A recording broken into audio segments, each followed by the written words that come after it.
Welcome back again, it's Tony Robbins. I'm very excited about this session because one of the biggest challenges for people is everybody wants a better quality of life. Everybody wants life to be greater, but almost all of us get stuck at times where something stops us, something prevents us from doing something that we really are capable of doing. Whether it's turning around our body or shifting a relationship or turning around our finances or maybe just being happy and fulfilled at a different level, we get stuck with a belief of how we're not supposed to be, what we're not supposed to do, what people won't accept, what we're not capable of. Or maybe we get stuck in an emotional pattern of just being pissed off or frustrated or worried or sad or overwhelmed. Sometimes we get stuck, not so much in anything, but just some habits of doing things a certain way. And what a breakthrough simply is that moment in time where there's an opening. And the opening can come from a conversation. It can come from meeting somebody that inspires you. It can come from an insight. It can come from watching a movie and being moved emotionally at just that right moment. It usually comes because something kind of clicked inside of us. Something snapped us and made us look at life through a different filter in a different way. And it's a real breakthrough because you take that little insight, that little distinction, that little moment, or maybe that little or big emotion inside of you that says, no more, I'm going to change this. And suddenly you do something to make your life better. You break out of the impossibility of life has to be this way or life is controlling me, and you start to take back control of your life. You start to make the shift that creates the quality of life that you really deserve. Everybody experiences extreme stress at some point in their life. I don't care who we are. Something happens outside our control and it hits our life and it knocks us on our tail. It might be a health stress. It could be something with your family. It could be economic, career. It could be something emotional that happens, biochemical. There's so many things. It could be an environmental situation that had nothing to do with you. Every one of us in our lifetime are experiencing extreme stress. And these days, because of the economy and the way we respond to it, the majority of people are experiencing some form of extreme stress, at least according to polls. Stress doesn't come from the facts. Stress comes from the meaning that we give the facts. Yes, those things have happened, but the real question is, if we fight what's happened, we got a problem. We got to decide, what are we going to do with what's happened in our life? How are we going to take this? How are we going to mold this? How are we going to turn our life around? Because when you come up with a new meaning, you get a new life. So what are we going to do in this session? Well, in this session, we're going to take a look at something from a different perspective. We're going to ask you this question. What is the single force that controls the quality of your life? If there was one gift our Creator has given us, or the universe, whatever you believe, what is it? What is the one power that you have right now in this moment that can change everything? You have it, I have it, we all have it. It's this one singular individual power that can change anything in our life, regardless of what's happened to us. And I know you know the answer. The answer is the power of choice. The one thing we have in this world is we can't control the events, but we can choose what to focus on, we can choose what things mean, and we can choose what to do. Those three choices, those three decisions really control our life. It's not so much the conditions of our life that control our destiny as much as the decisions of our life. Try for a second to think about something. Think about your life and just think about, are there a few decisions? If I were to ask you 2 decisions you've made in your life, that if you would have made a different decision, you would have had a totally different life. I mean, it may be a life may have been better or may have been worse, I don't know, but you would have a different life. I'm not asking you to buy into the fact that you should have known the answers. I just want you to see the power of a decision. How is your life better today because of a decision you made years ago, not just negative ones? Think about it. Sometimes a little decision changes your whole life. Like you decide one day to go to a certain school, and you go to that school or to go eat someplace, and you bump into the person that becomes the love of your life. Or you meet someone and you decide as a result of that you're going to become a photographer or a software engineer or a business person or a doctor, a dentist, whatever. They impacted you, but you made the decision, that's what I really want. That's what my life's going to be about. And that decision has affected so much of your life. What you do, how you live your life, how you spend your time, what you earn or don't earn, who you attract into your life. Beliefs you have all come from some of these little decisions. What you decide to eat from your dinner plate each night certainly determines your physical destiny, right? We all know that, at least to a certain extent. I know there's a certain amount that's genetics, but I'm talking about the stuff you and I can control. So decisions equal destiny. It's not our conditions, it's our decisions. So if we want a new life, if we want a new experience, we've got to make new choices. If you don't like the way your career is or your business is, change it. If you don't like your body, change it. You don't like your relationship, change you first, because if you change it, you'll bring you to the next one. Maybe it's time to change it too, but change yourself first. If you want to change anything in your life, you have the choice. So there is no right or wrong. I just want to make you aware in this breakthrough session that everything in our life changes the moment we make a decision. And I mean a real decision. A decision is when you cut off any other possibility and you commit to something with everything you've got and you take action. But the big decisions start with little decisions like, what am I going to focus on? Because whatever you focus on, you're going to feel. If you focus on all the things that have been done to you in your life, of course you're going to feel like hell. If you focus on all the amazing coincidences that have happened, things that maybe they were guided, maybe not, but things happen, and because of that you met this person that's your best friend, your husband, your wife, or because of that you have this ability, or because you were there that day, God, you missed an accident. I don't know what it is, but whatever you focus on, you're going to feel. If you focus on people don't care, and you'll look for reasons why they don't care, and evidence they don't care, you'll find it everywhere. If you look for evidence that people are really good people inside, that at some level we all care about each other, you'll find it. Seek and you shall find. The secret is, have you become conscious about your decision making? Because this breakthrough session is, really, you want to change your life, make new choices. New life comes from new choices, but you got to make conscious choices. The people in this particular television special, Melissa and her husband, they really found themselves in a place where they were both making decisions, Melissa and Rick, that were unconscious. When you make decisions about what to focus on and what things mean and what to do, and you're unconscious, you get pretty terrible results usually.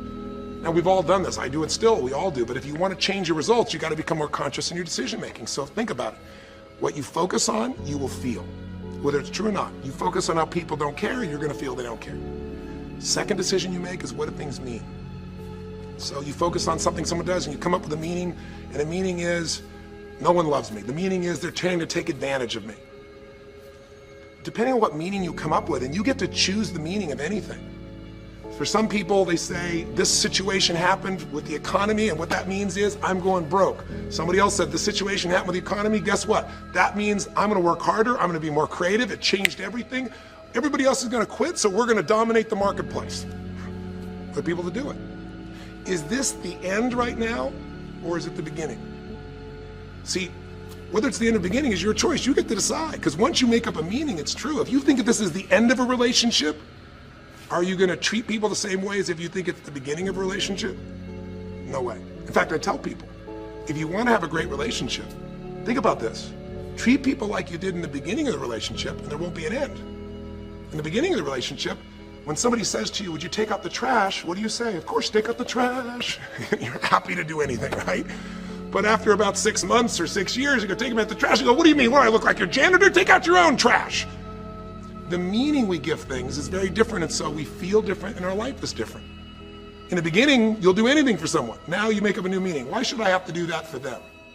Little choices, like what to believe about yourself, what to believe about other people, whether this is the end or the beginning, start to affect your whole life. And the third decision we make, we decide what to focus on, most of us unconsciously.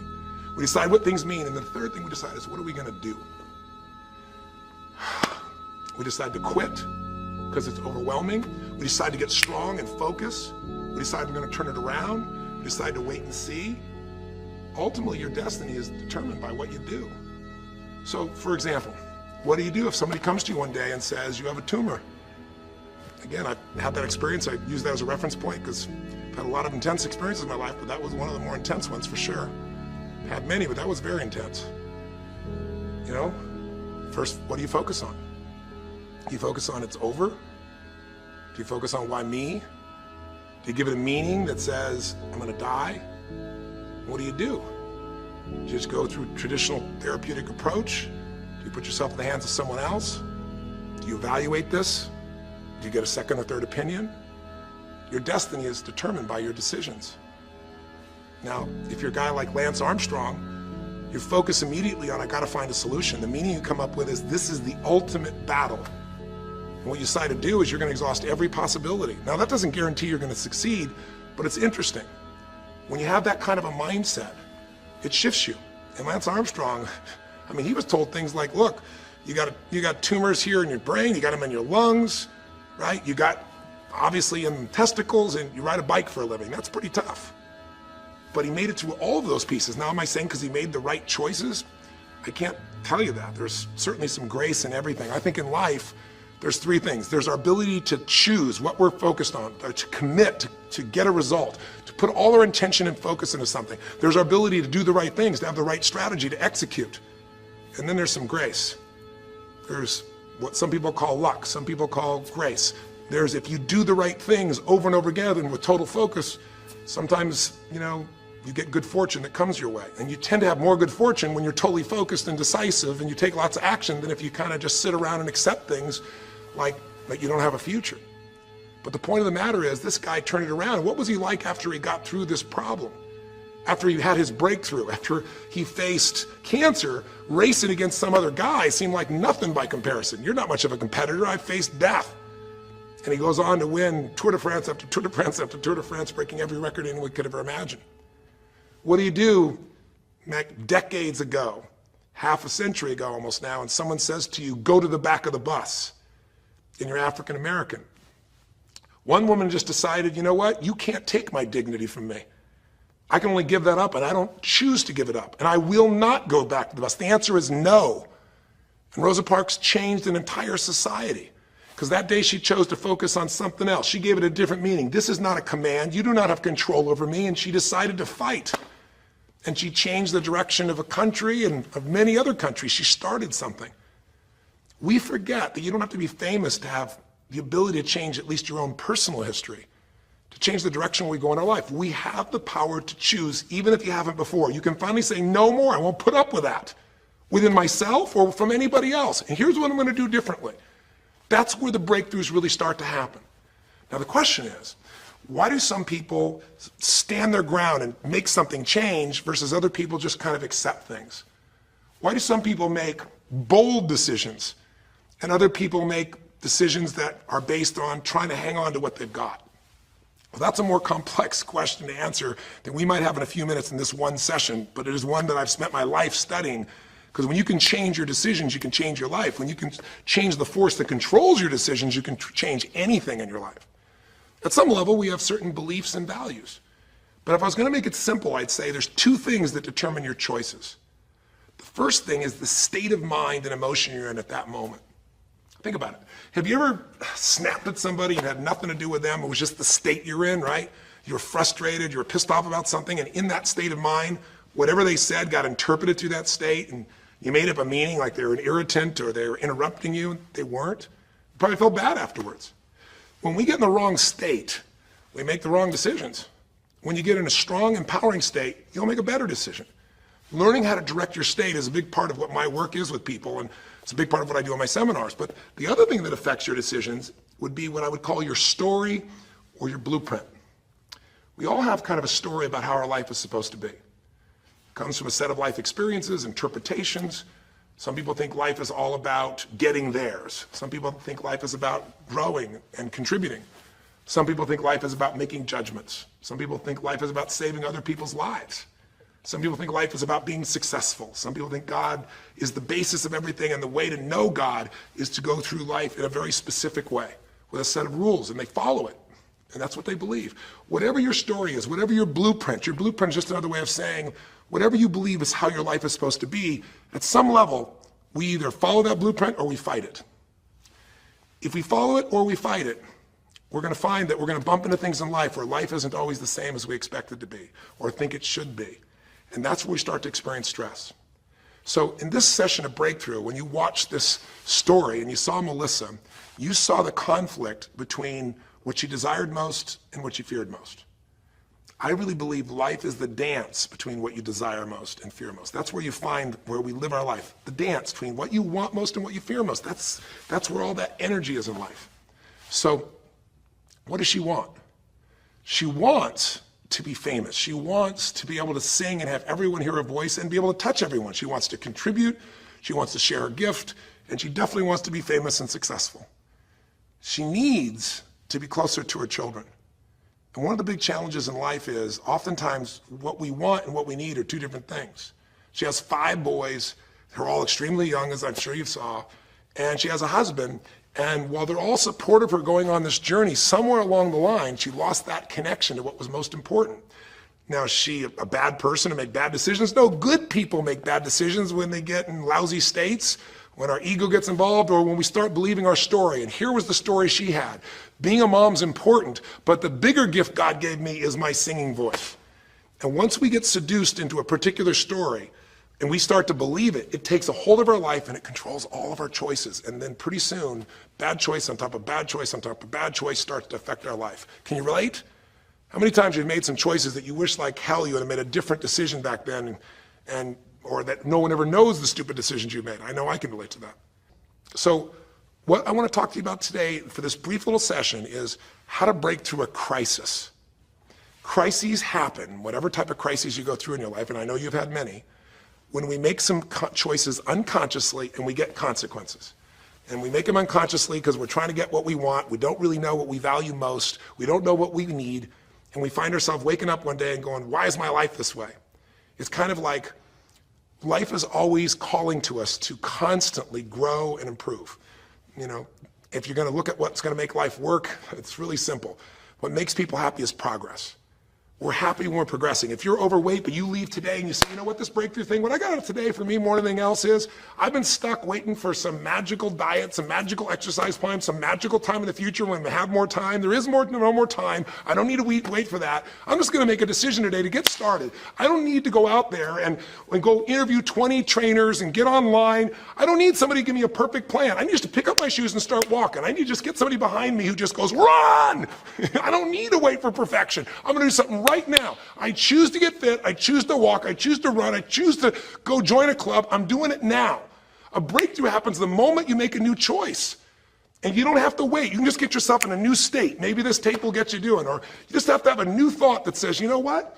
I made choices in the past. I'm overweight because I chose to eat this and this. I'm not going to eat it anymore. I'm changing now. You can change your whole life real fast with just a few choices. But if you don't make the right choices, eventually you're going to face a crisis. Crisis is when you made so many poor choices that sooner or later life shows up, and instead of asking gently for you to change and improve, to grow, to make progress, to be happy, life, when it's a crisis, now demands change. It isn't asking anymore. We borrowed money as a society and we overspent and we talked about changing and we knew we had to change, and now a crisis happens and guess what? Nobody has a choice. The game has changed. And what crisis does is it melts us down. It melts us down so that we can recast our life. We can remold ourselves. And usually on the other side, our life is greater because as we go through that crisis, we have to grow. Everybody wants change. Nobody wants to do it. Everybody, I should say, wants progress, but nobody wants to change. Everybody wants their life better, but nobody wants to do the push-ups, the running, have the economic or emotional discipline to make it happen. But if you're watching this right now and you're still with me, some part of you wants more. And I'm saying to you, choose it. And the way you're going to choose it is really simple. If you're in that crisis, what keeps you in the crisis is probably because you're being reinforced. Most people, they overeat, or they smoke, or they drink, or they yell at people. They keep doing it because they're rewarded. Whatever gets rewarded gets reinforced. Whatever habit or behavior is reinforced becomes a habit, and then pretty soon, do it long enough, it becomes part of your personality, and pretty soon you think it's who you are, and you just keep living that way. I mean, it's easy to see this in other people, right? It's easy to see how messed up they are and how easy they could if they just make some new choices. All you gotta do is turn on the television, some news program, some entertainment program, and you'll hear detailed descriptions about some person who is very powerful celebrity who is doing some stupid thing. Why do we see all this stuff on television? Why do we hear about every person you can imagine, from Lindsay Lohan to Britney Spears to all the way back to the old days it was Elvis or Michael Jackson or whoever it is that's in the news today in this stage of life in your country as you're watching this? It's because we want to see other people who make bad decisions so we can feel better about our own. But the reason those people don't change, Lindsay Lohan, she's got another DUI, she's putting herself at risk, she's putting other people where she could kill someone. She goes to jail, it's supposed to be 90 days. But here's the consequence, it goes to 2 weeks. And before she even gets out of the jail, she makes a deal for an interview and gets paid $1 million when she gets out for the interview. What do you think the chances of her changing when her bad behavior gets her $1 million, and I don't know if she even makes that for that much time of acting at this stage? What do you think the chances are when people around her say it's not your fault, it's not fair, they treat you unfairly? As long as we have the decision that we're not responsible, it's not our fault, we can't change anything, we have no power. So I don't know by the time you watch this if Lindsay will have changed, but if she did, it'll be because the enablers are gone, she's taken responsibility, and she's found something she values more than attention and money for bad behavior. Now, it's easy to look at that with her, but what about you and I? Where are you and I addicted to our problems? Where are you and I reinforced? So many people, when they have a big problem, listen, if things are going well, you say, oh, it's going so great. Your friends go, well, that's great. And after a while, they go, well, easy for you. But if you got a problem, people go, hey, I understand, and they connect with you. Where do we get addicted to our problems? If you want to make a new choice, if you want to make a new decision today, if you want to have a breakthrough in some area of your life, you got to give up the story that it's not your fault, and you got to give up the attention and the love and the connection and the commiserating that comes with it with other human beings. Here's how you change. 5 simple, quick steps, and then I'm going to give you a little tool that if you want to, you can go online and really make a change with. If you're going to change your life, step 1, I don't care if something has happened to you. You know, somebody has spilled oil all over where you fish. It's horrific. It's disgusting how they've dealt with it, but it's happened and you got to deal with it. Something's happened. Someone in your family's been injured. You've lost your job. I don't care what the problem is. If you're in a crisis, step number 1, see it as it is, but don't see it worse than it is. Now, what do I mean by that? I don't mean be Mr. or Miss Positive Thinking. By now, if you spend any time with me, you know I'm not about that. I'm not here to tell you, go to that garden and chant, there's no weeds, there's no weeds, there's no weeds. Doing affirmations is not going to change your life. You got to go see where the weeds are and pull them out. My point is simple. You got to see what the problem is, but you can't make it so horrific that you just give up. Today, this is the first generation in almost 100 years of Americans who now believe, the majority of Americans now believe, that the quality of life for themselves and their kids in the future is going to be worse than the past. They have, in other words, nothing to look forward to. 63% of the US as of today. Wow.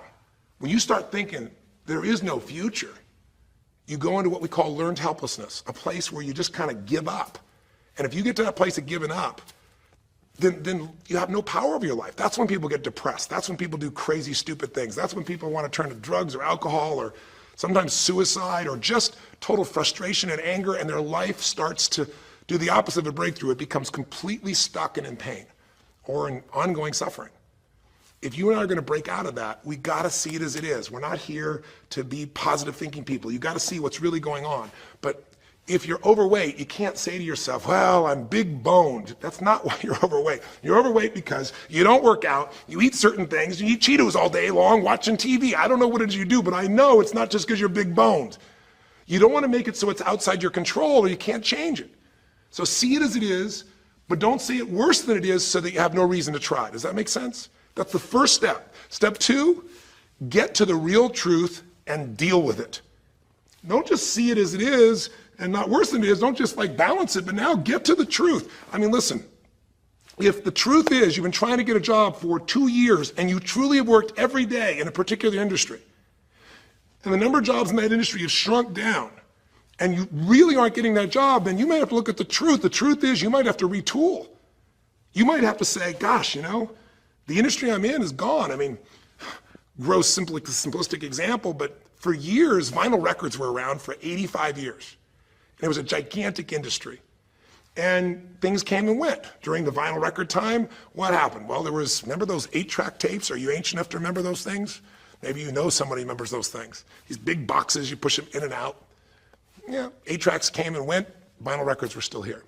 And then cassette tapes came, right? And cassette tapes were smaller and more compact and more convenient and more seemingly indestructible. And they came over here and vinyl records were still selling like crazy. If you had a job in vinyl records, you kept it. But then a little thing came along called the CD.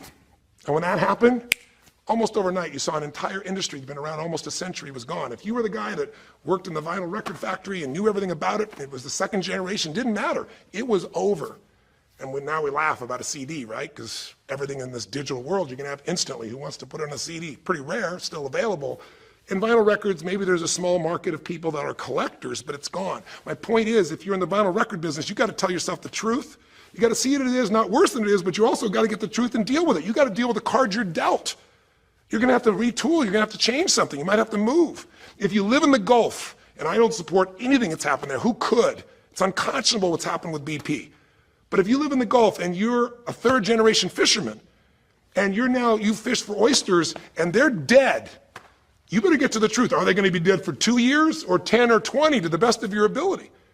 And you might say, well, I can't do anything else. I can't. I'm a third generation. This is all I know. Yes, you can.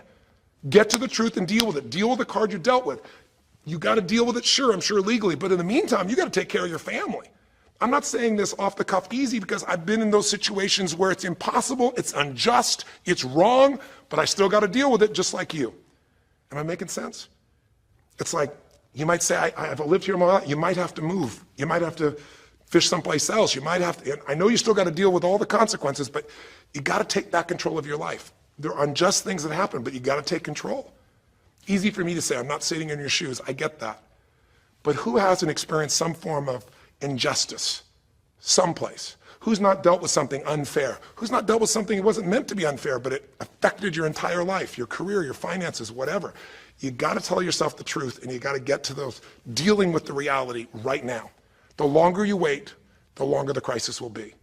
If you're having an economic crisis, got to deal with it. Got to downsize, right size, do whatever it takes. And I say, okay, Tony, well, so far you're telling me don't allow myself to make it so bad I don't try, see it as is, but don't make it worse than it is. And you're telling me get to the truth and deal with it. Well, that's nice, but how do I do that? Maybe the third step, more than just getting the role model, maybe to be more specific, is get a vision first. Get a vision and get strong. That's what I think your third step should be. You first tell yourself the truth. Yes, see it as it is, not worse than it is. Tell yourself the truth and deal with it. But the way to deal with it is say, what am I going to go for? There's got to be a compelling future. I've got to come up with a vision for my life or a vision for my relationship. I've had terrible relationships, nothing's worked. Tell yourself the truth. I've made poor choices, or I've told myself stories and gave myself excuses, or I've not had the courage, whatever it is. Get to the truth, and then get yourself a vision for what you do want. Because you have to have something you're going to move towards. Does that make sense? Without a vision, people perish. It says in a very good book called The Good Book. And I know there are many good books, but that's a good one to take a look at. We need something to go for. We can deal with any problem today as long as there's something that we can look for in the future that we can strive for. It'll give us the emotional and psychological fuel, the juice, to keep moving forward. So you got to come up with a vision, and a way to do that, we'll call that step 4. Get a role model. You might get the vision from a role model, you might get the vision just from coming up with a new idea. But in order to figure out how to go from where you are to where you want to be, to close the gap from where you are to where you want to be, it's best to learn by other people's experience whenever you can. So get a role model, get their strategy, and go to work. Get into action. So I'll give you an example. Years ago, when I was first starting to try to figure out how to build myself financially, I grew up at a time when, just as I was starting to do well, this big recession happened. And I remember I was like 29, 30 years old, I think, and maybe 31. And I was doing okay. And then all of a sudden, there were all these business challenges because we went through this severe recession back in those days. And I remember at the time, everybody was downsizing and freaking out. And I thought, you know what? I don't want to just settle for this. I want to find a way to do well. Who's done well in really tough times?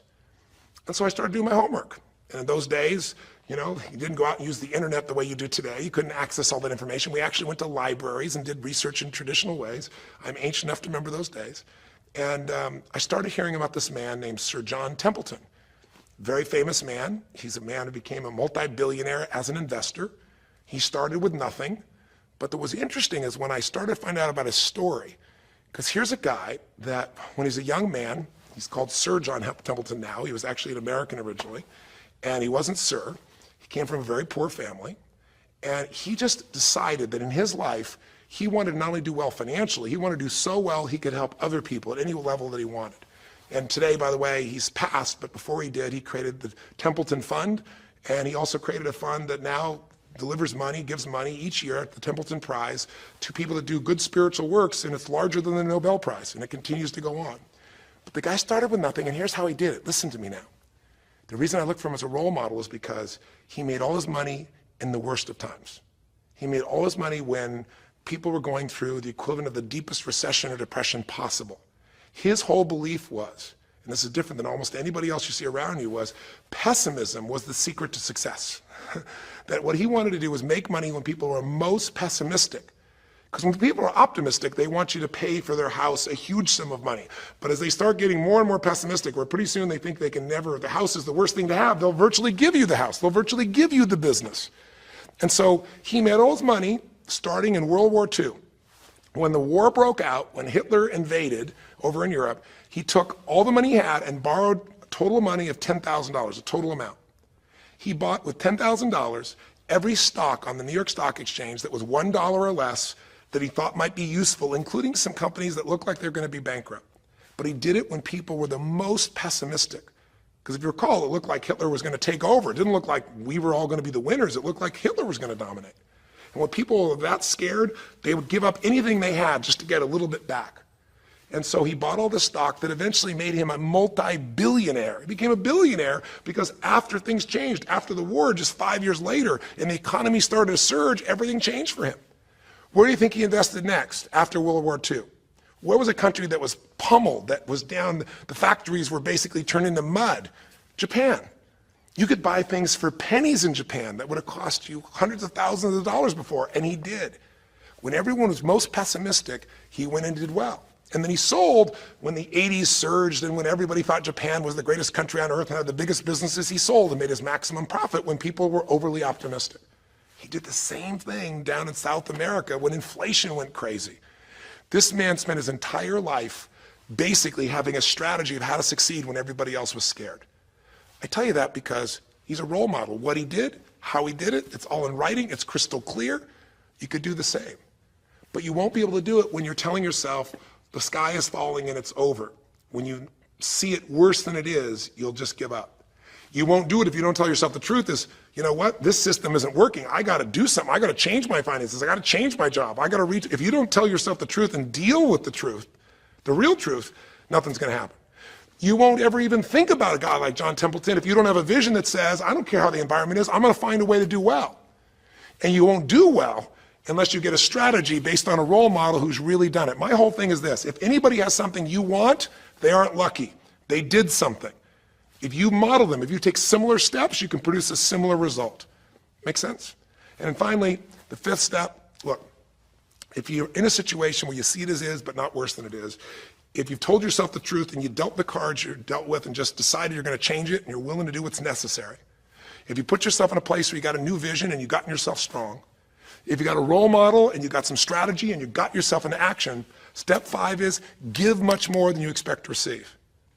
Simple as that sounds, if you find a way to meet people's needs in business, in an intimate relationship, meeting your kids' needs, anybody's needs, the whole game changes.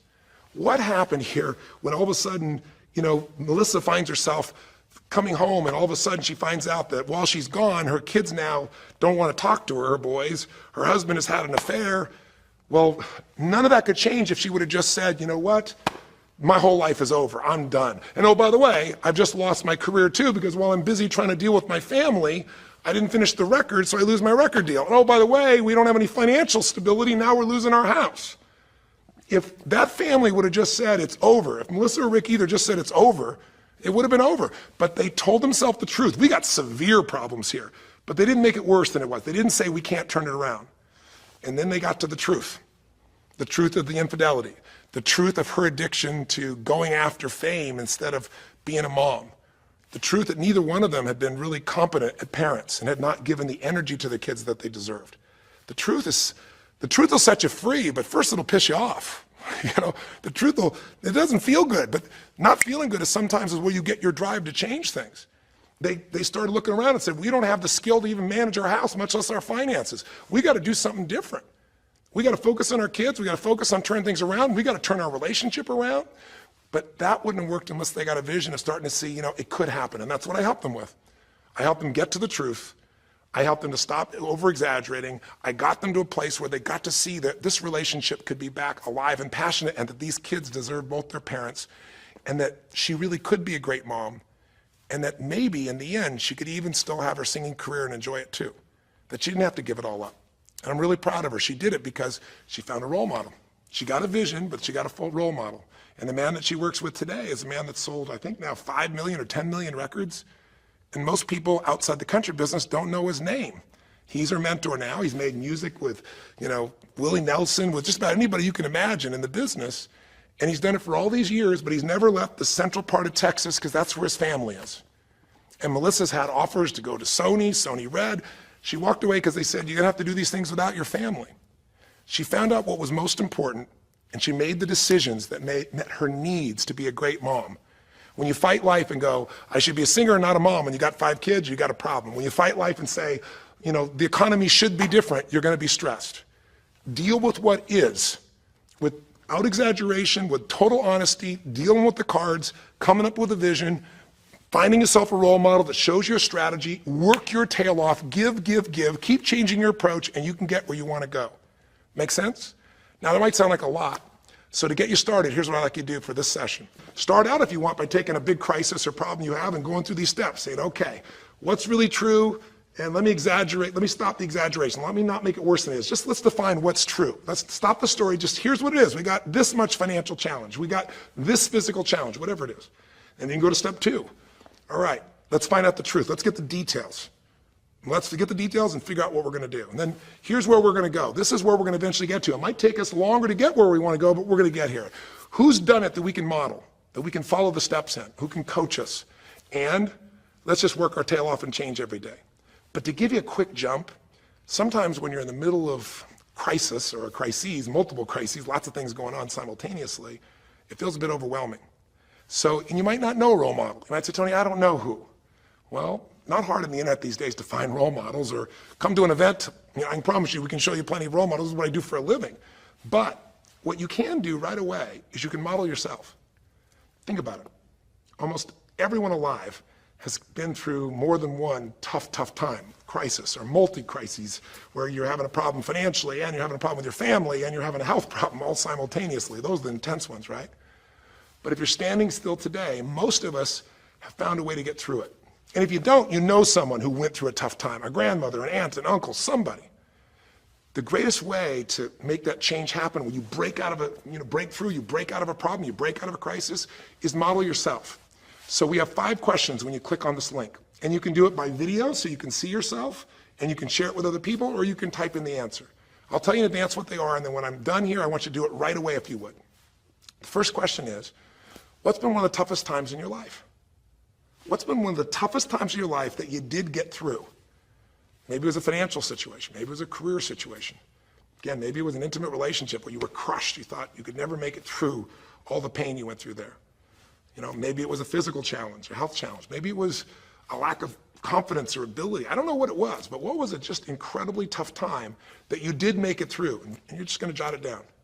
Or you can do it in the video and just tell us. Because you're not only going to get this answer, but we're going to create a community of people who will be role models, people that have been through hell and back, saying, here's where I was, here's what I got through, here's what shifted my life, here's what you can do. And we're creating this community as our gift to you so that this isn't just a discussion that's one way. I want to do is start a conversation with you where we can help each other. So that first question is, what's a crisis? What's a challenge? What's a tough situation you eventually made through, but it really was difficult for you? Second question, you go back and you think about that situation. What pulled you through? What pulled you through that situation? What did you learn? What distinction? Or did you get a strategy? Or was it a belief? Or did you meet someone who helped you? Or was it just somehow you clicked into your faith and you kicked yourself into gear? What pulled you through those tough times? Was it a person? Was it a place? Was it an idea? Was it a distinction? Was it a belief? What was it? Share it with us. Type it down or tell us from your heart what it really was. Third question is just real quick. It's just for contrast. And the third question is, what was your life like before the crisis? Like right before all hell broke loose? Usually you'll say, oh, my life was so great. But when you go back and look at it, was it so great? Was it wonderful? Just out of curiosity, right before all hell broke loose. Third question is, what was your life like right before it? And then the fourth question, what'd you do? What did you do to go from where you were to where you are today? What did you do to get over that situation? What did you do to get through that situation? What did you do to turn it around?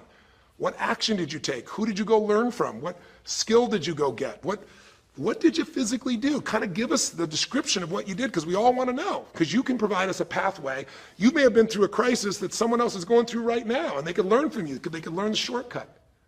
And finally, the fifth question, maybe the most important one besides what pulled you through, and the fifth one is, how is your life actually better today because you went through this crisis? Whatever the crisis was. How are you stronger? Or are you more compassionate because you felt that suffering? You don't want anybody else to feel it.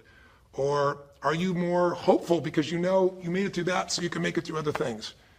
Or are you in a situation where you've got a skill today that you didn't have and wouldn't have had if it wasn't for that situation that made you have to grow? Or are you just happier today because you have a contrast of what life could be like, and so now you appreciate the simple moments? How are you better mentally, emotionally, physically, financially, or spiritually today because you went through the crisis? Even though you wouldn't want to go through it again, you don't want anybody else to go through it, how did it actually serve you in the end?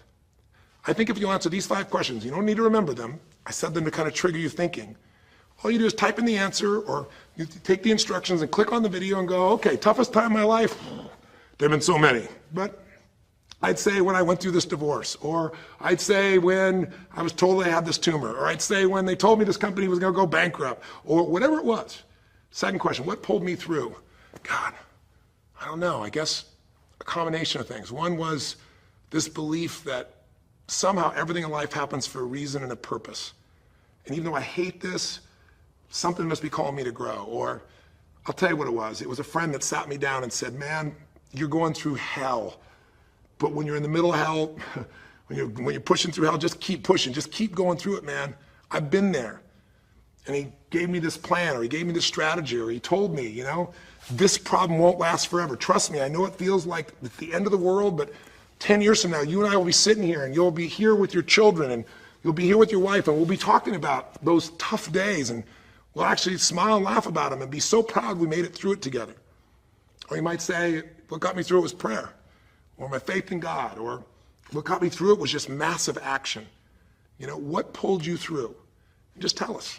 We all want to hear, we all need to know.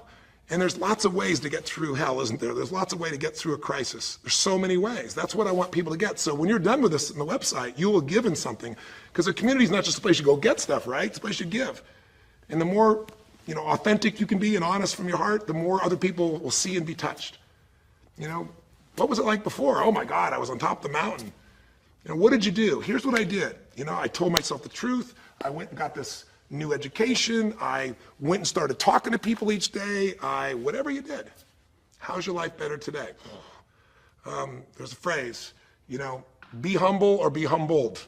You know, I have a different level of humility because I know, you know, that as good as I may think I may be, that situation reminded me that life is not just about me, it's about we.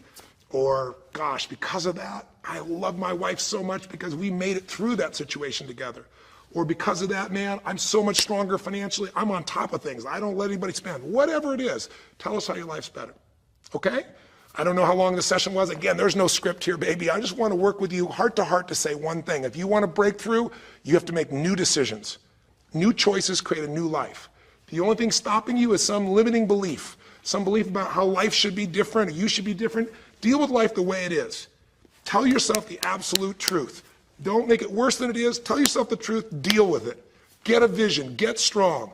Get a strategy. Get a role model with a strategy and get into action, and then put your focus on taking action every day. Giving, giving, giving. Change your approach. You will get there. Go to the Power of Crisis right now. Click in. Give us your message and the answers to 5, and look at other people. You'll find people who have been through things you can't imagine.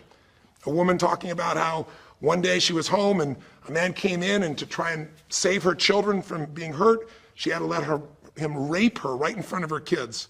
And when her husband found out, he came home, he was so upset he left her.